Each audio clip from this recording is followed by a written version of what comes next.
Assalamualaikum warahmatullahi taala wabarakatuh. Apa khabar semua netizen? Pada hari ini insya-Allah kita jumpa lagi dalam page Wan Alwi Data Wizard dan page Nadi Duit. InsyaAllah kita akan terus bersama setiap hari mengikut kemampuan yang kita ada untuk kita bersembang-sembang dalam segi keusahawanan, dalam ceritalah ilmu-ilmu yang berkaitan dengan bidang keusahawanan.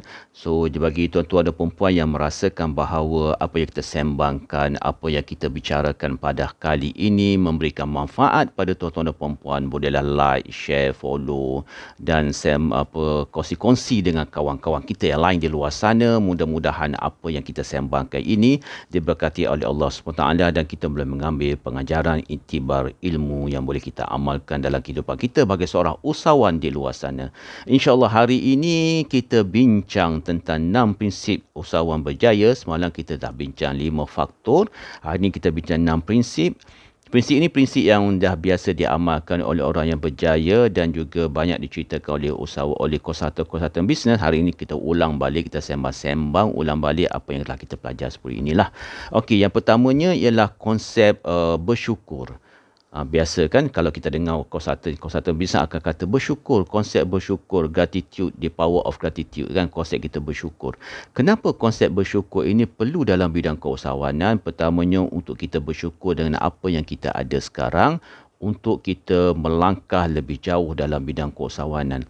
Apabila kita bersyukur, secara automatiknya emosi kita akan terkawal.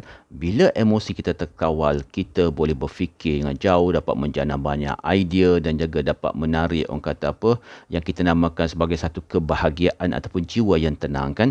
Pertamanya kita bersyukur pada diri sendirilah sebab kita memilih jalan ini walaupun jalan ini dengan penuh cabaran dalam bidang keusahawanan. Kita bersyukur sebab kita memilihnya dan kita bersedia untuk menghadapinya dengan izin Allah Subhanahu Wa Taala.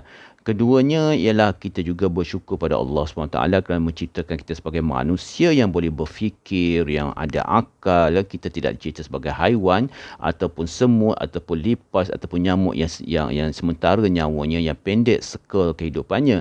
Tapi Allah mencipta kita sebagai manusia kan. Yang jadi kita boleh berfikir, berakal, boleh melaksanakan, memberi manfaat pada diri sendiri, keluarga juga manfaat pada orang lain. Yang seterusnya kita bersyukur sebab kita dalam beragama, terutama kita beragama Islam kan, kita bersyukur sebab kita telah menerima agama Islam. Kita bersyukur sebab penyampainya ialah Rasulullah SAW, Nabi akhir zaman. Kita bersyukur dengan adanya para sahabat Nabi Rasulullah, para sahabat Rasulullah yang menyebarluaskan ajaran baginda. Setelah kewafatan baginda, kita bersyukur dengan apa yang berlaku pada tabi'in, pada ulama, pada pendakwah-pendakwah yang tidak putus-putus menyebar kebaikan dan menyedarkan pada kita bahawa dalam bidang keusahawanan ini, apa saja produk yang kita sediakan, apa saja servis yang kita sediakan, ia memberi manfaat dan kebaikan pada orang ramai. Itu antara konsep bersyukur kan.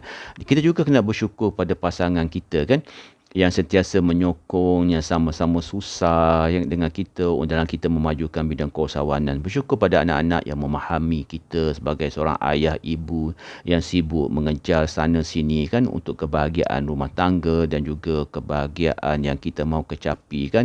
Kehidupan yang okey, ada rumah, ada kereta, orang kata tidurnya nyenyak kan, pandunya rasa sedap. So kita bersyukur dengan apa yang ada. Juga kita bersyukur pada ibu bapa kita yang melahirkan kita, membesarkan kita kan, yang kata sabar dalam menghadapi kerenah-kerenah kita dulu sebagai seorang anak. Bukan saja kecil, sampai yang dah besar-besar ni pun banyak kerenah dengan mak ayah kan.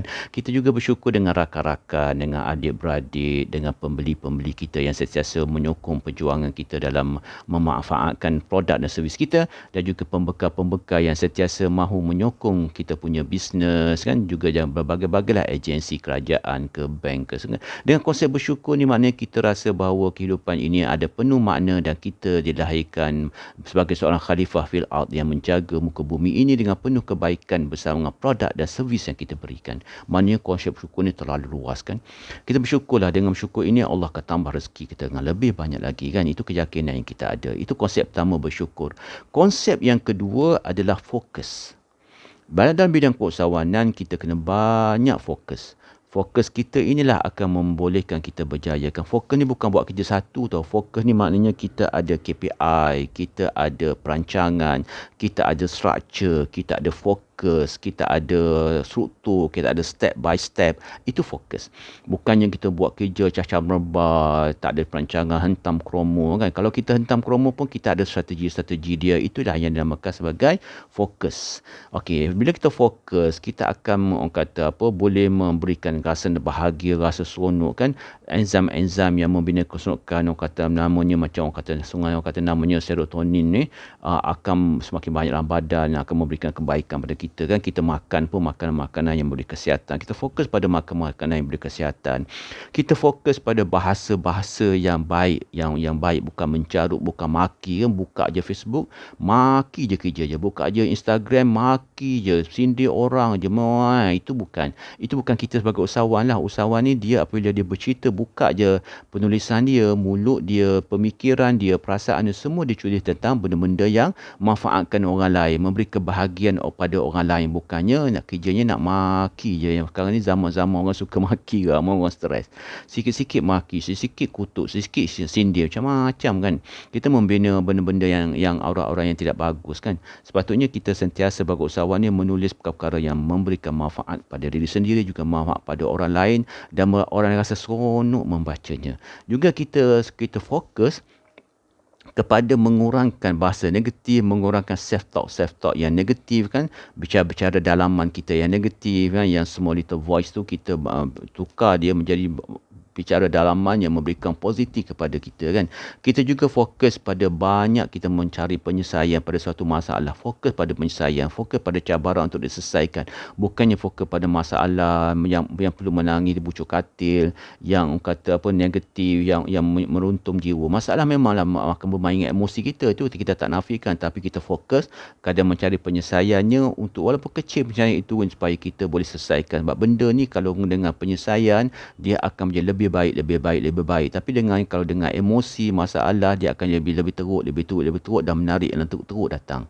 Sebab tu kalau orang nampak relax, banyak dia buat kebaikan. Sebab dia fokus pada kebaikan aja.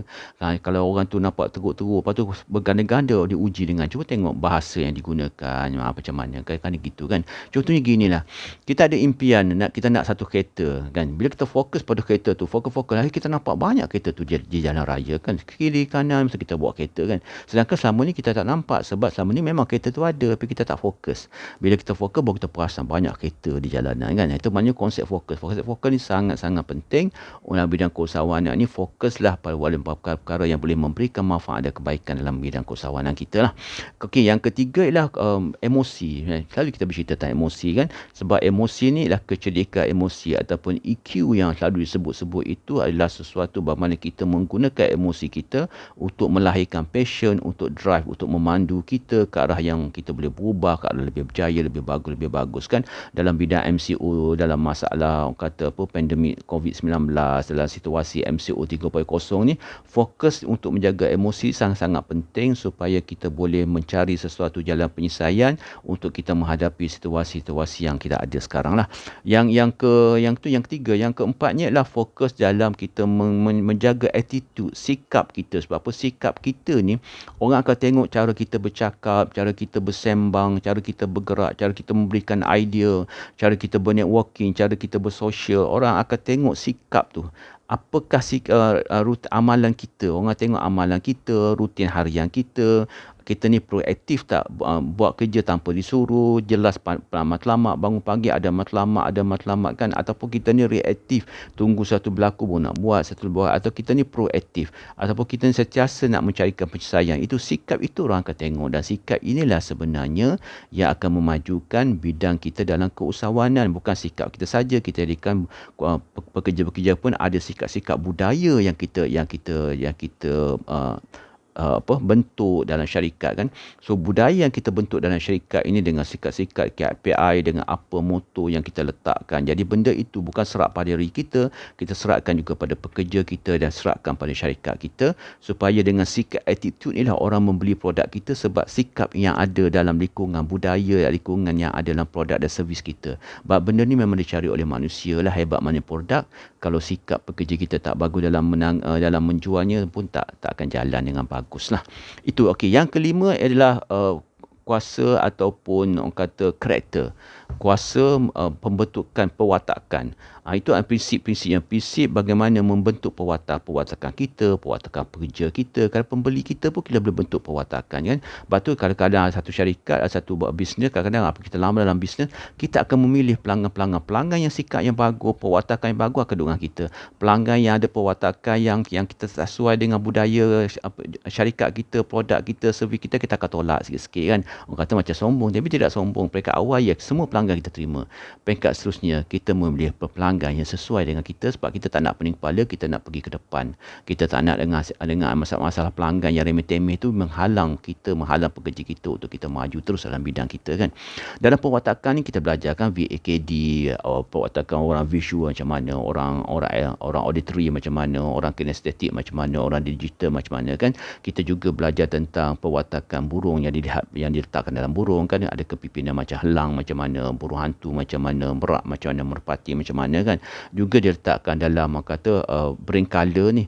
Brain color ni juga lebih kurang sama je pewatakan, hanya dia letak yang merah ni macam ni, yang ungu ni macam ni, yang biru macam ni, yang hijau macam ni. Ada juga pewatakan dilihat macam ada orang tu dia ni dominan ni apa, adakah dia terlalu dominan, dia conqueror kan, macam-macam yang diletakkan kan.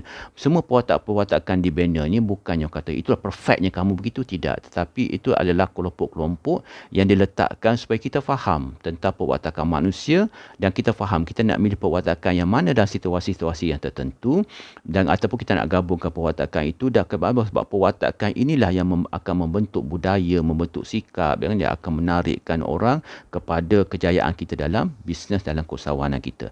Akhirnya tentulah tindakan kan, macam-macam orang ceritakan fast action, fast result lah, do now or never. Itu tindakan-tindakan yang perlu kita buat segera, mantap, dan juga boleh menyelesaikan masalah dan ada result dia, ada pulangan dia, ada return dia yang boleh kita perkasakan, yang mencapai matlamat kita dalam bidang keusahawanan. Pada keusahawanan ni, kejayaan bukan sekali kejayaan dia ada tingkat-tingkat kejayaan kan. Begitu kan kegagalan, dia ada tingkat-tingkat kegagalan, dia ada proses dia. Kalau kita memahami semuanya ini, baru kita faham bahawa dalam bidang keusahawanan ini kita kena ada beberapa proses-proses, prinsipnya, sikapnya, supaya kita menjadi usahawan yang berjaya dan terus berjaya dalam bidang kita. InsyaAllah kita jumpa lagi dalam page Wan Ali Dalam Wizard dan page Nadi Duit. InsyaAllah kita akan terus bersembang-sembang, bercerita dalam bidang keusahawanan ini. Mudah-mudahan dia beri manfaat pada kita dalam bagi seorang usahawan yang sentiasa mahu menggapai impian dan merobos cinta diri. Jumpa lagi. Assalamualaikum warahmatullahi wabarakatuh. Best Anda sentiasa terbaik.